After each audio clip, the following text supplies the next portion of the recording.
그때 야곱이 애굽에 곡식이 있음을 보고 아들들에게 이르되 너희는 어찌하여 서로 바라보고만 있느냐. 야곱이 또 이르되 내가 들은즉 저 애굽에 곡식이 있다 하니 너희는 그리로 가서 거기서 우리를 위하여 사오라. 그러면 우리가 살고 죽지 아니하리라 하매 요셉의 형 10사람이 애굽에서 곡식을 사려고 내려갔으나 야곱이 요셉의 아우 베냐민은 그의 형들과 함께 보내지 아니하였으니 이는 그의 생각에 재난이 그에게 미칠까 두려움이었더라. 이스라엘의 아들들이 양식 사러 간 자 중에 있으니 가나안 땅에 기근이 있음이라. 때에 요셉이 나라의 총리로서 그 땅 모든 백성에게 곡식을 팔더니 요셉의 형들이 와서 그 앞에서 땅에 엎드려 절하매 요셉이 보고 형들인 줄을 아나 모른 채 하고 엄한 소리로 그들에게 말하여 이르되 너희가 어디서 왔느냐.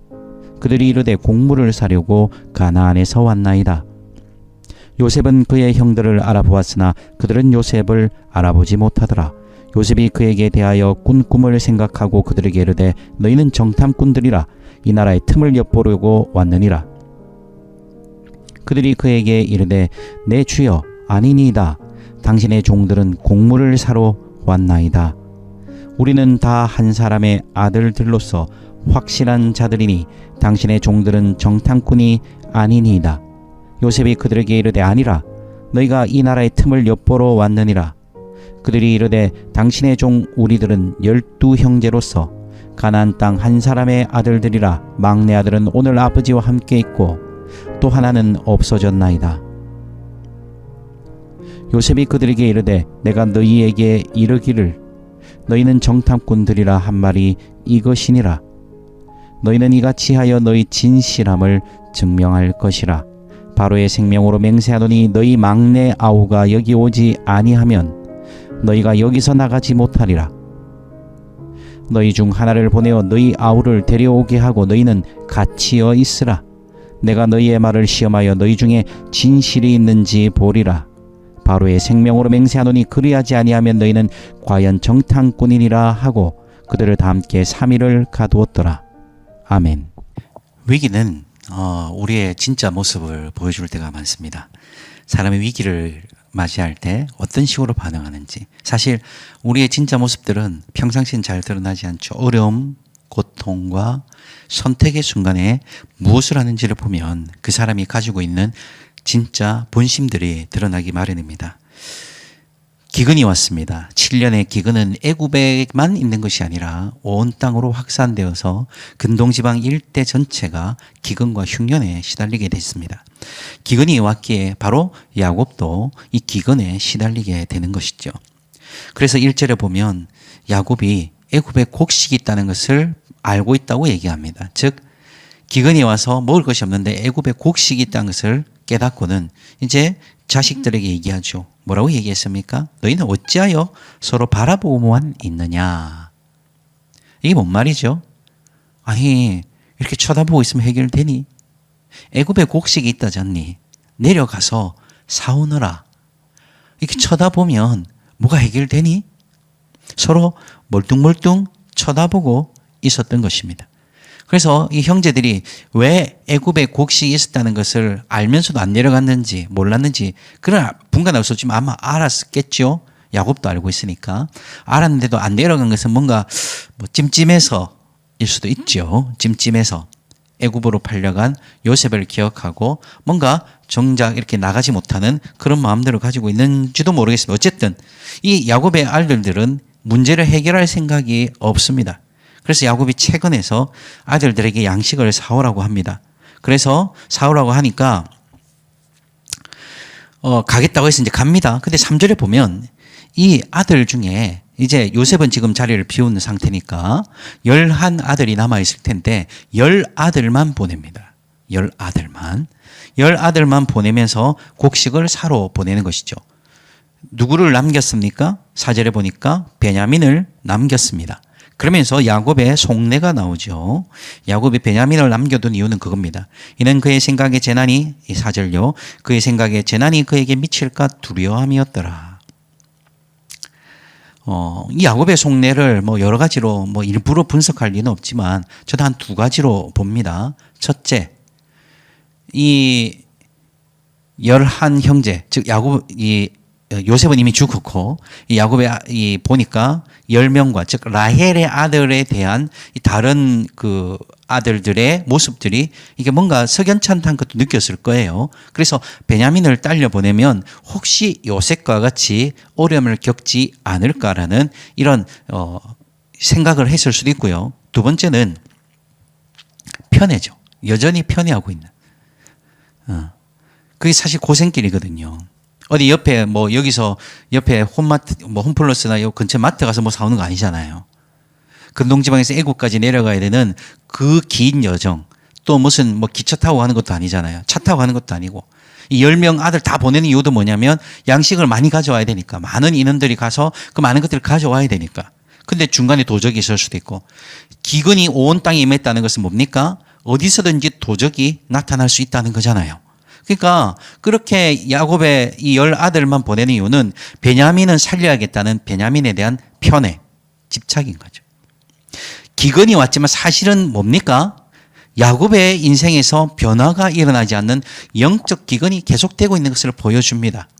이삭이 눈이 어두웠다 그랬죠. 눈이 어두워서 야곱이 물론 속일 수 있었지만 에서에 대한 이 편애를 보여줬잖아요.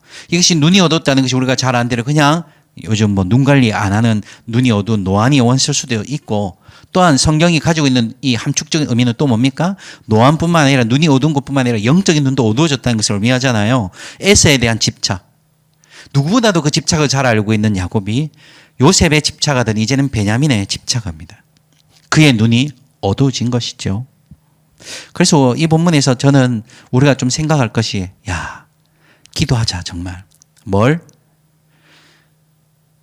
우리의 영적인 시야, 영적인 안목이 어두워지지 않게 하여 주시옵소서. 우리 정말 많이 기도해야 됩니다.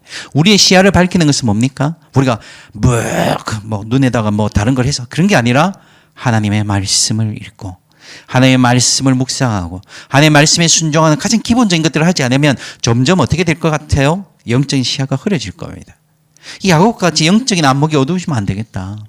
영적인 안목이 어두워지지 않도록 우리의 눈은 나이가 들어가면 노안이 오고 어두워지기 마련이죠. 저도 가까운 글씨가 이제 안 보여지기 시작한 게 한 2, 3년 전부터 그러더니 지금 많이 심해졌으면 이제 돋보기를 진짜 껴야 할 때가 시작된 것 같아요.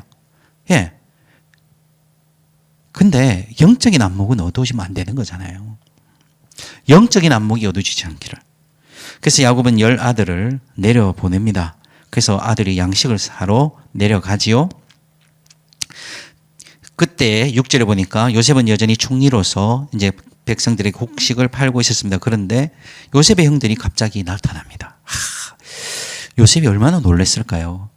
예, 요셉의 형들의 모습.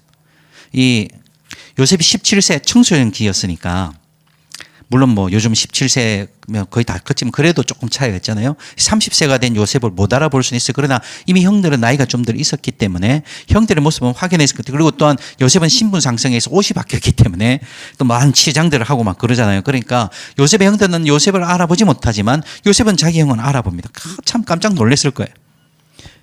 순간 드는 마음도 좀 때려치기 볼까 이런 생각도 들었을 거라고 저는 생각해요. 근데 7절에 보십시오. 요셉의 형들이 오니까 요셉이 보고 형들인 줄 아나 모른 채 합니다. 근데 재밌는 모습이 나와요. 6절 본부에 보면 그 땅에 와서 땅에 엎드려 마음에 절하매 요셉의 꿈이 이루어지죠. 요셉의 꿈이 뭐였습니까? 예, 이 집단 볏집들이 어떻게 되죠? 예, 내한테 절하더라. 그래서 뭐라 그랬습니까?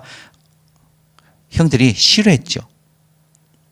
곡식단들이 절하는 것에 대해서 이 요셉의 형들이 듣고 싫어했습니다. 거기다 나중에 해야 될 별까지 이제 아버지까지 절하는 뭐 이런 거 그 꿈들이 결국 형들이 절하기 시작.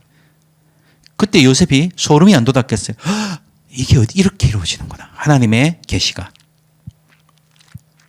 그래서 어쨌든 묻습니다. 질문이 이제 질답이 왔다 갔다 합니다. 어떤 질답이 왔다 갔다 합니까? 너 어디서 왔어? 예, 우리가 가나안에서 왔습니다. 대번 하는 말이 뭡니까? 9절.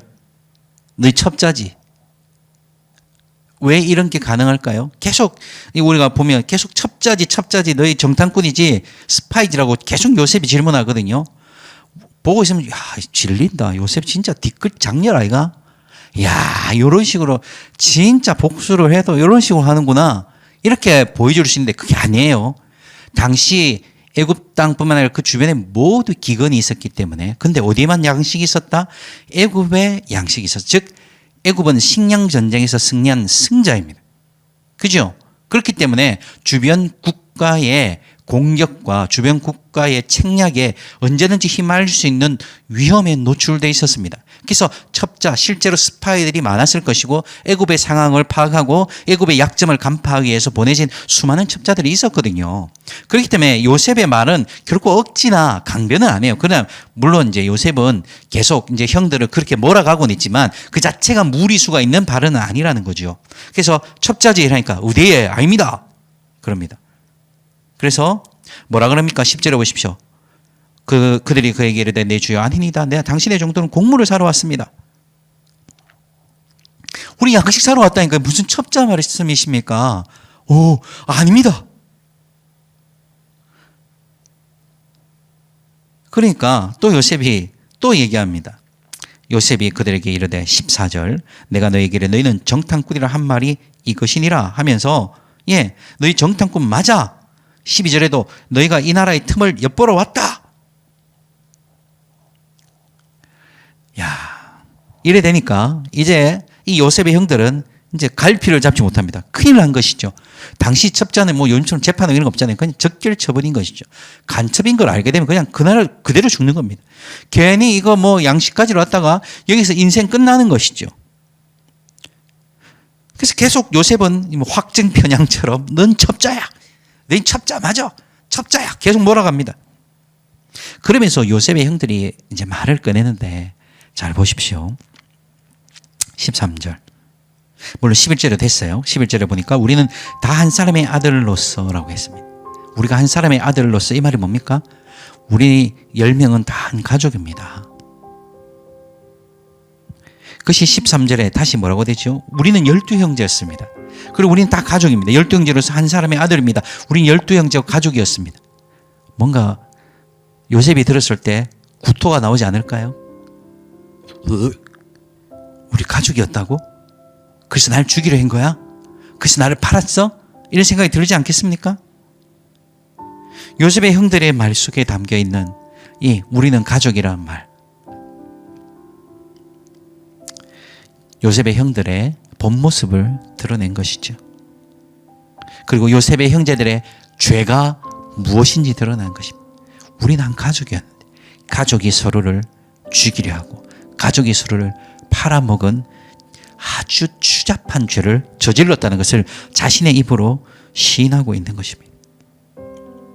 근데 요셉이 뭐라고 얘기합니까? 15절에 보니까 막내 아우를 데려오면, 너희가 12형제라 그러는데 하나는 없어졌다 그랬으니까 막내 아우를 데려오면 내가 너희가 가족인 것을 믿겠다 그랬습니다. 왜 데려오라 했을까요? 요셉이 베냐민이 보고 싶었겠죠. 그렇죠? 예. 동생이 보고 싶었을 것입니다. 그리고 또 한 가지 의미가 더 있습니다. 베냐민이 와야 11 아들이 다 자신에게 절하는 것이죠. 그래서 요셉은 하나님의 꿈이 이제 이루어지고 하나님의 계시가 이루어짐을 알고 그것을 천천히 이제 준비해 갑니다. 그러면서 이제 사실 제가 약간 뒤끝 장렬은 17절에 있습니다. 17절 보십시오. 그들을 어떻게 했다? 다 함께 3일 동안 가뒀다 돼 있는데 이게 미쉬마르라고 해서 요셉이 갇혔던 감옥이에요. 요셉의 뒤끝이죠. 자기가 수감 생활했던 그 감옥에다 3일 동안 가둬놓습니다. 내가 어떤 고생을 했는지 깨닫게 하려는 것인지는 잘 모르겠지만 그 3일의 수감 생활은 이 요셉의 아들, 그 야곱의 아들들에게, 형들에게 굉장히 충격적인 경험이었을 것입니다. 그럼에도 불구하고 요셉은 이제 3일만 가둬놓죠. 이제 이후에 또 내일 본문에도 나옵니다만은 요셉은 형들과의 관계를 회복하기 위해서 차근차근 준비합니다. 그냥 그것은 진짜 관계가 회복되기 위해서 정말 많은 일들을 하게 되는데, 어쨌든 요셉은 그 형들을 죽일 수도 있었습니다. 권력자로서. 그럼 죽는 거잖아요. 그렇죠? 얘들 좀 치워라. 뭐 말할 것도 없죠. 그냥 주변에 경호하는 부대원들에게 처리. 그러면 형들은 죽으면 됩니다. 복수도 하고 얼마나 마음이 시원했겠습니까? 그러나 그는 그렇게 하지 않습니다. 므낫세를 이제 이름을 므낫세 이 첫째 아들을 하면서 하나님이 내가 당한 그 모든 일을 이기게 해주셨다. 내가 용서할 수 있었다라고 고백한 것처럼 그는 이 형들을 보면서 그 형들에게 이제 회복의 길을 열어주기 시작하는 것이죠. 자, 야곱의 영적인 이 기근. 그래서 뭐가 필요하다고요? 하나님, 우리의 영적인 안목이 어두워지지 않게 해주십시오. 또한 뭐가 있습니까? 야곱의 이 아들들, 요셉의 형들처럼 정말 중요한 것, 우리가 가족임을, 우리가 한 형제와 한 가족임을 잊지 마십시다.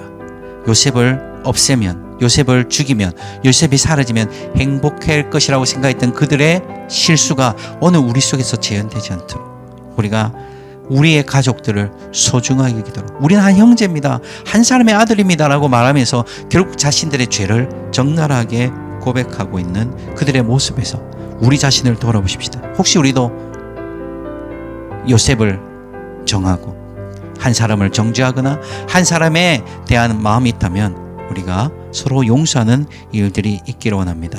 결국 이루어졌습니다. 결국 요셉을 통한 하나님의 뜻은 이루어지고 가고 있습니다. 이 고생의, 이 고난의 세월이 결국 하나님의 뜻이 이루어지는 세월임을 믿고 오늘도 우리 인생에서 영적인 안목이 밝아지게 하시고 서로 하나됨을 잊지 않게 하시고 하나님의 이 인도하심을 따라 걸어가는 우리 인생이 되게 하여 주옵소서. 우리 함께 기도하십시다. 하나님, 기근이 왔습니다. 그러나 실제는 영적인 기근이 온 것처럼 우리의 눈이 어두워지지 않도록, 우리의 마음이 어두워지지 않도록 하나님의 뜻을 볼 수 있는 눈이 열리게 하여 주옵소서. 베냐민을 스스로 지키러 가는 집착에서 벗어나게 하여 주시고 하나님께 맡기며 하나님께 우리의 자녀들을 맡겨드릴 수 있는 또한 우리 인생들 되게 하여 주시옵소서.